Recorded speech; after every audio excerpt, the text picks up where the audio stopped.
நிறைய விஷயங்களில் வந்து டாக்ஸிக் இருக்குன்னு நம்ம கேள்விப்படுறோம். பட் டாக்ஸிக் மேரேஜ் அப்படின்றது எவ்வளோ ரொம்ப கஷ்டமான ஒரு விஷயம். தாங்க முடிகிற வரைக்கும் இருக்கலாம், அதுக்கும் மேலேனா அந்த இடத்துல இருக்க முடியாது. யாராக இருந்தாலும் எந்த சொந்தமாக இருந்தாலும் அவங்களுக்கு என்னென்னா அவங்க தானே பார்த்து கல்யாணம் பண்ணி வச்சாங்க, அதனால் என்னால் தானே உனக்கு இப்படி ஆயிடுச்சின்னு நினைப்பாங்களே அப்படின்னு ஒரு பயம். மட்டும் பயம்னா வருத்தம், அவங்க முன்னாடி நல்லா வாழணும். அது இல்லையா இன்னொரு லைஃப். ஆனால் நான் ஒரு செம்மையான ஒரு பயந்தாங்குழி. இந்த விஷயத்தில் நான் பயப்படல.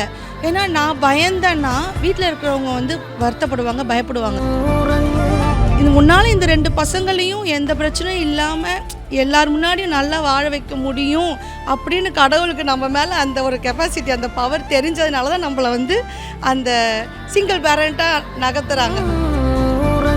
கல்யாணத்து மேலே உங்களுக்கு இருந்த கனவு எப்படி இருந்தது? அதெல்லாம் நான் எனக்கு எதுவுமே இல்லை. எனக்கு ஷூட்டிங் கிளம்புற மாதிரியே தான் இருந்தது. அந்த காஸ்டியூம் எல்லாம் போட்டு நடிக்க மாட்டேன்ற ஒரு டிசிஷனை எப்படி எடுத்தீங்க? அவங்க கல்யாணம் பண்ணால் நடிக்க வேண்டாம் அப்படின்னாங்க.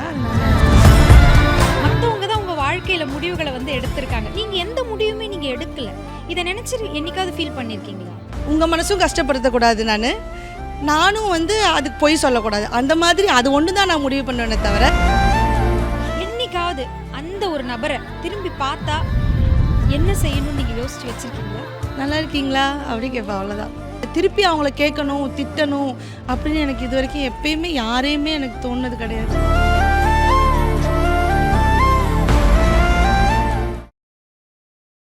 டார்லிங் சோலார் 20,500 முன்பணத்தில் இப்பொழுது சோலார் மூலம் இலவச மின்சாரம். MCR Pure Cotton Club, formals and casual shirts. Grand Royal டூர்ஸோட டிராவல் பண்ணுங்க, இடங்களும் புதுசு, நினைவுகளும் புதுசு. ஸோ அம்மா அப்பா பற்றி சொல்லுங்களேன், அந்த லைஃப் பற்றி சொல்லுங்களேன், அவங்களோட ஸ்டார்ட் பண்ண லைஃப் பற்றி. ஜாலி. என்ன இருந்தாலும் அவங்க வந்து என்ன சொல்கிறது, எல்லாமே அவங்க தான். நம்ம எல்லாருக்குமே அப்படி தான், எல்லாருடைய நம்மளுடைய அம்மா அப்பா தான் எல்லாமே. அது காலையில் எல்லாத்துலேயுமே இருப்பாங்கல்ல அவங்க. நமக்கு எதுலேயுமே அவங்கள தனியான பிரித்து பார்க்கவே முடியாது. காலையில் நம்ம எழுந்திரிச்சு பல்லு விளக்குறதுலேருந்து, பல்லு விளக்குனியா, குளிச்சியா, கிளம்புனியா, இந்த ட்ரெஸ்ஸு போடு, அந்த ட்ரெஸ் போடு, எல்லாத்துலேயுமே இருப்பாங்க. அதனால் அவங்கள பற்றி சொல்கிறதுக்குன்னா தனியாக பிரித்து சொல்ல முடியாது. இப்போ நான் இங்கே நிற்கிறேன்னா அது எல்லாமே என்னோடய பிஹேவியர், நான் சிரிக்கிறது, நான் பேசுகிறது, நான் சாப்பிட்றது எல்லாமே. இப்போ நீங்கள் என்ன சொன்னது எல்லாமே அவங்களுக்கு சேர வேண்டியது தான். அவங்க சொன்னால் எல்லாமே சரியாக இருக்கும் அப்படின்னு நம்புகிறவங்க இல்லை நீங்கள்? எல்லாரை விடையும் நம்ம மேலே வந்து என்ன சொல்கிறது, பாசம் அப்படிங்கிறத விட அக்கறையும் விட பாசம் விட அவங்களுக்கு வந்து ஒரு நம்ம மேலே ஒரு பாதுகாப்பாகவே இருப்பாங்க நம்மக்கிட்ட. உலகமே நீங்கள். ஆமாம், எல்லா அம்மா அப்பாவுமே எங்கே இருந்தாலுமே, நம்ம இப்போ இங்கே நம்ம பேசிகிட்டு இருந்தாலுமே நம்மக்கிட்ட நம்ம பசங்க இருக்காங்க. இப்போ ஒரு ஃபங்க்ஷன் போகிறோம் அப்படின்னா நம்ம யார்கிட்டயாவது பேசிகிட்டு இருப்போம். ஆனால் அவங்க எங்கே பின்னாடி சுற்றினாலும் நமக்கு அங்கே தான் இருக்கும். நம்ம கரெக்டாக அங்கே போகிறானா, இது இப்படி பண்ணாலும் நமக்கு அந்த மாதிரி பாசம், அன்பு எல்லாத்த விட நம்மளுடைய வந்து அவங்க ஒரு வளையம், பாதுகாப்பு வளையம், அதுக்குள்ளே நம்மளை பத்திரமா வச்சுப்பாங்க அந்த மாதிரி அவங்க. ஸோ அதனால் அவங்க எது சொன்னாலும் ஓகே சரி இதுதான் அப்படின்னு உங்களுடைய மேரேஜ் லைஃப்க்கும் நீங்கள் ஓகே சொன்னீங்களா? ஆமாம் ஆமாம், கண்ணை மூடிட்டு ஓகே சொல்லிட்டீங்களா? ஆமாம், அவங்களுக்கு தெரியும் நமக்கு எல்லாமே எல்லாமே. நீ இது சாப்பிட்டா உன் உடம்புக்கு நல்லது, இந்த ட்ரெஸ்ஸு உனக்கு அழகாக இருக்கும், நமக்கு பார்த்து செய்கிறாங்களே, இந்த மாதிரி தலை வாரினா உனக்கு அழகாக இருக்கும். நம்ம இப்போ சொல்லுவோம் இந்த வாரினா உனக்கு நல்லா இல்லை, இந்த மாதிரி வாரினா நம்ம குழந்தை வந்து அழகாக எல்லாரும் முன்னாடியும் அழகாக தெரியணும் அப்படின்னு நினைப்பாங்க எல்லாருமே. இவனுக்கு இந்த ட்ரெஸ் நல்லா இருக்குமா, இந்த ட்ரெஸ்ஸு அவனுக்கு நல்லாயிருக்கும், அப்போ நல்லா இருக்குமான்னு பார்த்து எல்லாமே செய்கிறவங்க. இதுவும் அவங்க நல்லா இருக்கணுங்கிறதுக்காக தான் அவங்க வந்து செய்கிறாங்க. யாருமே வந்து ஐயோ இப்படி போகணும், இப்படி நம்ம செய்யணும் அப்படின்னு இல்லை, நல்லா இருப்பாங்கன்ற ஒரு நம்பிக்கையில் தான் அது நமக்கு வந்து எழுதுனது, போன ஜென்மத்தில் நம்ம பண்ண கர்மா இதெல்லாம் சேர்த்து அதில் வந்து நிற்கும், அவ்வளோதான். வேறு அவங்கள சொல்லி நம்ம ஒன்றும் பண்ண முடியாது. அவங்க முன்னாடி நல்லா வாழணும். அது இல்லையா இன்னொரு லைஃப். அதாவது அவங்க நீங்கள் பண்ணி வச்ச கல்யாணம் சரியில்லை அப்படின்னாலும் இல்லைனாலும் நான் நல்லா தானே இருக்கேன், ஜாலியாக இருக்கேன்ல, அதை அவங்களுக்கு அந்த சந்தோஷத்தை கொடுக்கணும், அவ்வளோதான். ஸோ பெண்களுக்கு வந்து இந்த கல்யாணம் அப்படின்னாலே அது ஒரு கனவு இல்லையா? நமக்கு அடுத்து வரக்கூடிய ஒரு துணை அப்படின்ற ஒரு கனவு இல்லையா? ஸோ கல்யாணத்து மேலே உங்களுக்கு இருந்த கனவு எப்படி இருந்தது கல்யாணத்துக்கு முன்னே? அதை பற்றி சொல்லுங்கள். நான் கல்யாணம் சின்னதுலேருந்தே நான் அதை யோசிக்கவே இல்லை. எனக்கு என்னென்னா சின்னதுலேருந்து நான் என்ன சொல்லுவேன்னா, எனக்கு கல்யாணம் பண்ணுற அந்த செலவில் வந்து எனக்கு இந்த ரோட்டில் இருக்கிற இந்த நாய்க்குட்டிங்க இது எல்லாத்துக்கும் பாதுகாப்பாக அவங்க எனக்கு முன்னாடிலாம் தெரியாது. அவங்க மழையிலலாம் நனையிறாங்க, வெயிலெல்லாம் இருக்காங்க, ஒரு படுக்க இடம் கிடையாது அப்படின்னு சொல்லிட்டு அவங்களுக்காக ஒரு இடம் கட்டணும். அப்புறம் இந்த ரோட்டில் நிறைய பேர் வயசானவங்களாம் இருப்பாங்க, அவங்களுக்குலாம் யாருமே இல்லைல்ல, அதனால் அவங்களுக்காக ஒரு ஒரு ஒரு வீடு கட்டணும், அவங்களெல்லாம் அங்கே வச்சு பார்த்துக்கணும். அப்படி தான் நான் யோசனை பண்ணிட்டே இருந்தேன். அப்புறம் நம்ம தான் கல்யாணம் பண்ணிக்க மாட்டோமே, வீட்டில் கூட சரி அப்போ சின்னதுலேருந்து அப்படி தான் சொல்லுவாங்க, சரி உனக்கு அது மாதிரி செஞ்சு தரேன். அப்புறம் திடீர்னு கவால்னு ஒரு நாள் திடீர்னு ஒரு நாள் கல்யாணம்னு சொல்லிட்டா கூட கல்யாணம் அப்படின்னாங்களா? ஆமாம். என்ன நினச்சிங்க? கேட்டிங்களா யார் எப்படி இருப்பாங்க, என்ன வேலை எல்லாம் கேட்டிங்களா? இல்லை கேட்கல, அவங்க கரெக்டாக தான் பார்ப்பாங்க, அதனால ஓகே சொல்லியாச்சு. இப்படி ஒரு ஒரு ஒரு பொண்ணை நான் பார்த்ததே இல்லைங்க. எல்லாமே அவங்க பண்ணிடுவாங்கன்ற நம்பிக்கையில் நீங்கள் கல்யாணத்துக்கு ஒத்துக்கிட்டீங்க. கல்யாணம் எப்படி உங்களுக்கு நீங்கள் நினச்ச மாதிரி அந்த டேஸ்? நான் அதெல்லாம் எதுவுமே நினைக்கல. நான் எதுவுமே நம்ம இப்படி ஒரு ட்ரெஸ் போடணும் அதெல்லாம் நான் எனக்கு எதுவுமே இல்லை. எனக்கு ஷூட்டிங் கிளம்புற மாதிரியே தான் இருந்தது. அந்த காஸ்டியூம் எல்லாம் போட்டு நம்ம கல்யாண சீன் நிறைய நடிச்சிருக்கோம்ல, அதனால் கல்யாண காஸ்டியூம் எல்லாம் போட்டு எனக்கு கல்யாணம் மாதிரி தான் இருந்தது. எனக்கு சரி ஓகே. அப்புறமேட்டு தனியாக அங்கே வீட்டுக்கு போனோடனே நம்ம ஒரு பாத்ரூம் கழுகுனாலுமே அது வந்து நீட்டாக இருக்கணும். ஆமாம், அதாவது செய்கிற வேலை தெரியலனாலும் செய்கிற வேலையே கரெக்டாக இருக்கும். அங்கே போனால் அப்போ அங்கே எப்படி இருக்கணும், நம்ம கரெக்டாக இருக்கணும்ல நமக்கு அது அங்கே. அப்புறம் எனக்கு முன்னாடி இருக்கிறவங்க அங்கே இருக்காங்க, அவங்க அண்ணா, அவங்க காலையில் ஏஞ்சி அந்த சமையல் இதெல்லாம் சொல்லி கொடுப்பாங்க. அதெல்லாம் அப்படியே அதை ஃபாலோ பண்ணிக்கிட்டீங்க. ஸோ உங்களுக்கு அம்மா அப்பா கொடுத்த அட்வைஸ், கல்யாணம் பண்ணி நீங்கள் அந்த வீட்டுக்கு போகும்போது இந்த ஒரு விஷயம் நீ வந்து எப்போவுமே ஃபாலோ பண்ணணும் அப்படின்னு சொன்ன விஷயத்த இப்போ வரைக்கும் நான் அதை ஃபாலோ பண்ணிகிட்டு இருக்கேன் அப்படின்ற மாதிரி ஏதாவது சொல்லியிருக்காங்களா? யார் மனசும் கஷ்டப்படுத்தாமல் இருக்கணும், அது மட்டும்தான். சின்னதுலேருந்தே அது ஒன்று தான், யார் மனசும் கஷ்டப்படக்கூடாது. அதே மாதிரி நமக்கு என்ன கஷ்டம் இருந்தாலும் அதை மற்றவங்ககிட்ட காட்டிக்கக்கூடாது, அது மட்டும்தான். உங்களுக்காக ஊரையே விட்டு நீங்கள் இருக்கிற ஊருக்கு ஒரு அப்படியே குடும்பமாகவே கிளம்பி வந்தாங்கன்றது இதுவும் எங்களுக்கு வந்து ரொம்ப ஆச்சரியம் தரக்கூடிய ஒரு விஷயமா இருந்தது. இது எதனால் டிசைட் பண்ணாங்க இப்படி வந்துடணும்னு? தெரியல, அவங்களுக்கு வந்து விட்டு இது வரைக்கும் இருந்ததில்லை. அங்கே பக்கத்தில் மாயவரத்தில் தான், அதனால சரி அம்மா ஊரும் அதுதான், அதனால வந்து சரி அங்கே போகலாம், பக்கத்தில் 1 மணி நேரம், ஒரு 2 மணி நேரம் 1.5 மணி நேரமோ தான், அதனால் வந்து அப்பப்போ பார்த்துக்கலாம்ல. அதனால் நீங்கள் எடுத்த 2வது போல்டு டிசிஷன் அப்படின்னு பார்க்கும்போது நீங்கள் உங்கள் ஃபீல்டில் அப்போ நல்ல ஒரு பீக்கில் இருந்தீங்க இல்லையா? நீங்கள் வெளியில் போனாலே நிறைய பேர் உங்களை சூழ்ந்து பாராட்ட செய்கிறதோ இல்லை நல்லா சிரிக்க வைக்கிறமான்னு உங்களை வாழ்த்துறதோ சரி, அந்த மாதிரி ஒரு பீக்கில் நடிக்க மாட்டேன்ற ஒரு டிசிஷனை எப்படி எடுத்தீங்க? இதுவுமே உங்களுக்கு தெரியுமா தெரியாதா? தெரியும். அவங்க கல்யாணம் பண்ணால் நடிக்க வேண்டாம் அப்படின்னாங்க, அதனால் ஈஸியாக சொல்லிட்டீங்க. நீங்கள் பீக்கில் இருந்த டைமு, அப்போ தான் வந்து நீங்கள் நல்லா ஃபெமிலியர் ஆகிட்டு வந்த டைமில் வேணான்னு சொன்னாங்க. எப்படி அதை விட்டு முடிஞ்சது உங்களால்? தெரியல, உண்மையாக தெரியல. சொன்னாங்க சரி ஓகே, இதுக்கு மேலே நம்மளோட வேலை அதுதான் போல இருக்குது அப்படின்னு நினச்சிட்டு ஓகே சொல்லிட்டு. ஆனால் நீங்கள் அதை நினச்சி என்னைக்காவது இல்லை இது இல்லை நமக்கு அப்படின்னு நினச்சி என்கிட்ட எந்த ஒரு பொருளாக இருந்தாலும் எதுவாக இருந்தாலும் அதுக்காக நான் வந்து இது பண்ண மாட்டேன், வருத்தப்பட மாட்டேன். ஏன்னா வந்து இவ்வளோ நாள் தான் இது நம்ம கூட இருக்கணும் அப்படின்னு நினச்சிட்டேன்னா அது நம்ம யாருக்குமே ஐயோ இப்போ நம்ம ஒரு ஆசையாக ஒரு பொருள் வச்சுருக்க தொலைஞ்சிருச்சுன்னா கூட அதே நினச்சிட்டுல அது வந்து அதுவும் அம்மா எனக்கு சொல்லி கொடுத்தது தான். எதுன்னு என்கிட்ட வருதோ அது என்னோட ஓகே, எனக்கு இதுதான் நான் அக்செப்ட் பண்ணிப்பேன். அதில் வந்து நான் குறையோ இதுவோ எதுவுமே பார்க்க மாட்டேன். ஆனால் பிடிக்குங்கிறது விஷயம் இருக்குது, அது என்னென்னா அது ரொம்ப ரேரு. அதை நான் அந்த ஒரு விஷயம் ஒன்று இப்படி பார்த்துட்டு மறுபடியும் இப்படி பார்த்தோன்னா அது எனக்கு பிடிச்சிருக்குன்னு அம்மா கண்டுபிடிச்சிருவாங்க. அதுலேருந்து எல்லா விஷயம் எந்த விஷயமா இருந்தாலும் இவ்வளோ நாள் தான் இது நம்ம கூட இந்த ட்ரெஸ் எல்லாமே. அதனால ஸோ இவங்க சொல்கிறதுலேருந்து எனக்கு தோன்ற விஷயம் விரும்புறதுன்றது வேற, ஏற்றுக்கிறதுன்றது எல்லாத்தையும் எதுவுமே நம்ம இப்போ இந்த ட்ரெஸ்ஸே இப்போ நம்ம இப்போ வாங்கி தராங்க, நமக்கு பிடிச்சி வாங்கி தராங்கன்றது வேற. இந்த ட்ரெஸ் நம்ம இதை பிடிச்சி போட்டோம்னு வச்சுக்கோங்களேன், அப்போ ஓகே ஒரே ட்ரெஸ்ஸு தான், நமக்கு இதில் வித்தியாசம் ஒன்றும் இல்லை. இதே நீங்கள் சூப்பராக இருக்குன்னு மண்டையில் நீங்கள் பார்க்கும் போதே நினச்சிங்கன்னா அது நமக்கு சூப்பராக தான் தெரியும். பார்க்கும் போதே நீங்கள் போட்டிங்கன்னா நமக்கு நல்லா இருந்தாலும் நம்ம எய்த்தாப்பில் இருக்கிறவங்க நல்லாயிருக்கும், ஆனால் நம்ம மனசில் நல்லா இல்லை. நான் எல்லாமே நம்ம மண்டைக்குள்ளே தான் இருக்குது. பிரியங்கா, நீங்கள் பேசுகிறதுலேருந்து ஆரம்பத்துலேருந்து இப்போ வரைக்கும் நான் நோட் பண்ண விஷயத்தில் எல்லாமே உங்கள் லைஃப்பில் டிசைட் பண்ணதாக இருந்தது, நீங்கள் பண்ணதாக இல்லை. மற்றவங்க தான் உங்கள் வாழ்க்கையில் முடிவுகளை வந்து எடுத்திருக்காங்க. நான் மற்றவங்கன்னு சொல்ல, அப்பா அம்மா உங்களுக்கு ரொம்ப நெருங்கியவர்கள் தான் எடுத்திருக்காங்க. நீங்கள் எந்த முடிவுமே நீங்கள் எடுக்கலை. இதை நினச்சி என்னைக்காவது ஃபீல் பண்ணியிருக்கீங்களா? ஃபீல் பண்ணுறதுக்கு எதுவுமே இல்லை. இதில் முடிவு நம்ம எதுக்கு எடுக்கணும், அது பாட்டுக்கு போகுது, அவ்வளோதான். இப்போ நம்ம தானே முடிவு எடுக்கணும். முடிவு ஆல்ரெடி எடுத்து வச்சிருப்பாங்க, கடவுள் எடுத்து வச்சிருப்பேன். இப்போ இங்கே வந்து பேசுவேன்னு நான் முடிவு பண்ணவே இல்லை. இதெல்லாம் வந்து இதே மாதிரி தான் லைஃபுமே. இப்போ இந்த இன்டர்வியூ எப்படி நடக்குது, நமக்கு எல்லாமே ஒவ்வொரு நாளும் நமக்கு இன்டர்வியூ தான். என்ன கேள்வி நடக்க போகுது, எனக்கு என்ன பதில் சொல்லணுன்றதை நீங்க தான் முடிவு எடுக்கிறீங்க. கரெக்ட்டா? அந்த மாதிரி உங்க லைஃப்ல கேட்குற கேள்வியை பொறுத்து தான் பதில். அதனால என்ன நடக்குதுங்கிறது அந்த கேள்வி, அது என்ன செய்ய போகிறோங்கிறது தான் அந்த பதில். அதனால் வந்து அது நீங்கள் கேட்குற கேள்விக்கு என்னோடய பதில் வந்து எதிர்த்தாப்பில் இருக்கிறவங்க நீங்கள் என்ன கேள்வி கேட்டாலும் உங்கள் மனசும் கஷ்டப்படுத்தக்கூடாது. நானும் வந்து அதுக்கு பொய் சொல்லக்கூடாது. அந்த மாதிரி அது ஒன்று தான் நான் முடிவு பண்ணுவேனே தவிர என்ன பதில் சொல்லணும் அப்படின்னு யோசிக்க மாட்டேன். ஓகே. ஸோ இப்போ இந்த காலகட்டத்தில் இந்த டாக்ஸிக் ரிலேஷன்ஷிப்புன்றதை பற்றி நிறைய நம்ம கேள்விப்படுறோம். டாக்ஸிக் லவ் இருக்குது, நிறைய விஷயங்களில் வந்து டாக்ஸிக் இருக்குதுன்னு நம்ம கேள்விப்படுறோம். பட் டாக்ஸிக் மேரேஜ் அப்படின்றது எவ்வளோ ரொம்ப கஷ்டமான ஒரு விஷயம். ஏன்னா அதுனா நம்ம வந்து இன்னும் எனக்கு வேண்டாம், இதுலேருந்து நான் விலகிக்கிறேன் அப்படின்னு டக்குன்னு வந்துட முடியும்னு நினைக்கிறான். ஆனால் மேரேஜ் அப்படின்றது அது கிடையாது. அது ஒரு எல்லா உறவுகளோட சேர்ந்த ஒரு பாண்டிங்கான ஒரு விஷயம். பட் அதுலேயுமே ஒரு டாக்ஸிக் இருக்குது அப்படின்னும் பொழுது அது வந்து எவ்வளோ நமக்கு கடினமான ஒரு விஷயமா இருக்குது. எல்லா மனுஷால்கிட்டையும் டாக்ஸிக் இருக்குது, எல்லா மனுஷால்கிட்டையும் இருக்குது. யார்கிட்டையும் இல்லாமன்னு கிடையவே கிடையாது. என்கிட்ட, இவங்கக்கிட்ட, உலகத்தில் எல்லார்கிட்டையும், எல்லா ஜீவன்கிட்டையும், ஒரு குட்டி பூச்சி புழு எல்லாக்கிட்டேயுமே இருக்குது.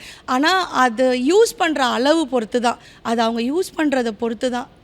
தாங்க முடிகிற வரைக்கும் இருக்கலாம், அதுக்கும் மேலேனா அந்த இடத்துல இருக்க முடியாது. யாராக இருந்தாலும், எந்த சொந்தமாக இருந்தாலும், எந்த பந்தமாக இருந்தாலும் தாங்கியிருக்கீங்க அப்படின்னு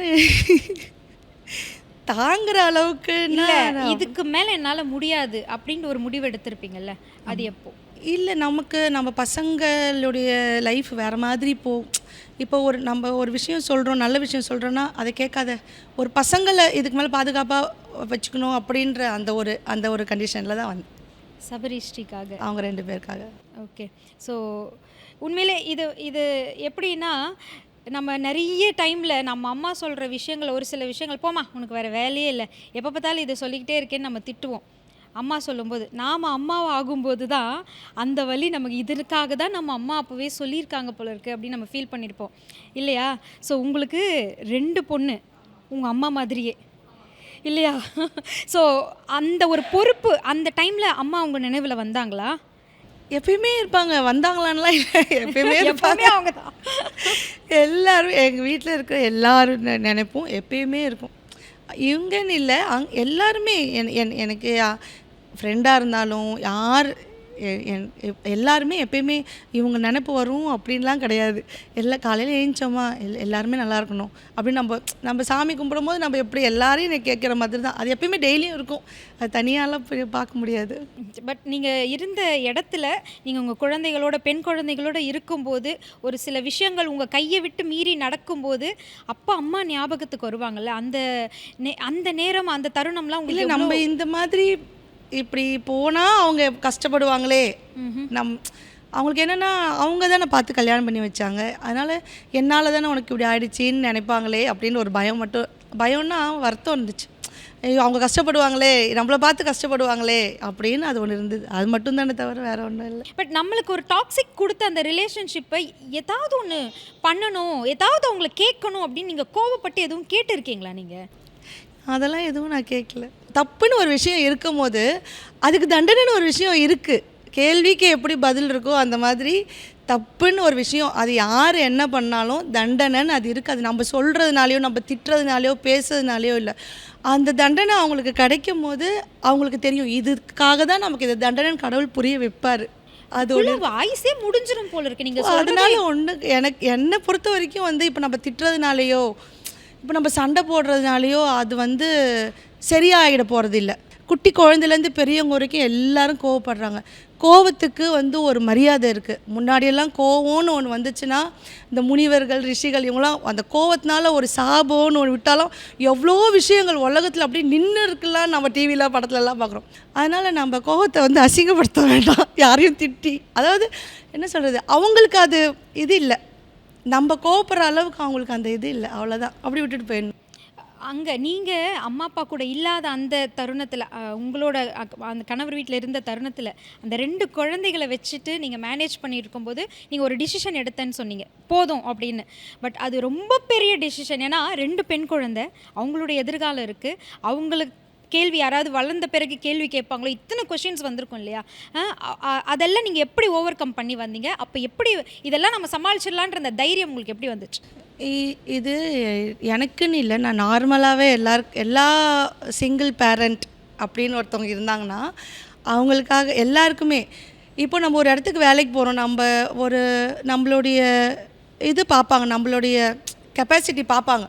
இவங்களுக்கு இந்த வேலை ஓகே, இவங்களால இது செய்ய முடியும் அப்படின்றதுனால தான் நமக்கு அந்த வேலை கிடைக்கும். அப்போது இது முன்னால் இந்த 2 பசங்களையும் எந்த பிரச்சனையும் இல்லாமல் எல்லார் முன்னாடியும் நல்லா வாழ வைக்க முடியும் அப்படின்னு கடவுளுக்கு நம்ம மேலே அந்த ஒரு கெப்பாசிட்டி, அந்த பவர் தெரிஞ்சதுனால தான் நம்மளை வந்து அந்த சிங்கிள் பேரண்ட்டாக நகர்த்துறாங்க. உன்னால் முடியாது, அவருக்கு தெரியும் எல்லாமே. ஆனால் நான் ஒரு செம்மையான ஒரு பயந்தாங்குழி. இந்த விஷயத்தில் நான் பயப்படல. ஏன்னா நான் பயந்தேன்னா வீட்டில் இருக்கிறவங்க வந்து வருத்தப்படுவாங்க, பயப்படுவாங்க. என்ன சொல்கிறது, இப்போ நான் வலிக்குதுன்னு ஐயோ வலிக்குதுன்னு நம்ம அடிபட்டு நான் வலிக்குதுன்னு சொல்லிட்டேன்னா அங்கே வந்து ஐயோ வலிக்குதா அப்படிம்பாங்க. இல்லை அப்படின்னா அவங்க கொஞ்சம் நேரத்தில் சரி வலிக்கல போல இருக்குன்னு அவங்க நார்மலாகிடுவாங்க. அதனால நான் பயப்படல. எனக்கு இது பயம் இல்லை. என்னென்னா எப்பயுமே அடுத்தவங்க என்ன பேசுகிறாங்கன்னு நான் யோசிக்கவே மாட்டேன். இப்போ நம்ம நார்மலாக ஒரு கமெண்ட்ஸே பார்க்குறோம், ஒரு 1000 கமெண்ட்ஸ் நமக்கு நல்லது போட்டால் ஒன்று கெட்டதாக போட்டாங்கன்னா 1000த்தையும் நம்ம மறந்து போயிடுவோம். அந்த ஒன்று மட்டும்தான் நமக்கு வந்து ஞாபகம் இருக்கும். அதனால் நான் கமெண்ட்ஸே பார்க்க மாட்டேன் முக்கால்வாசி. அப்படி நான் பார்த்தாலுமே அது வந்து 1000 பெருசா 1 பெருசா, 1000 தான் பெருசானா நம்மளை நிறைய நல்லது சொல்கிறாங்க. அதனால் என்கிட்ட என்னெல்லாம் நல்ல விஷயம், என் பக்கத்தில் நிறைய நல்ல விஷயம் இருக்குது.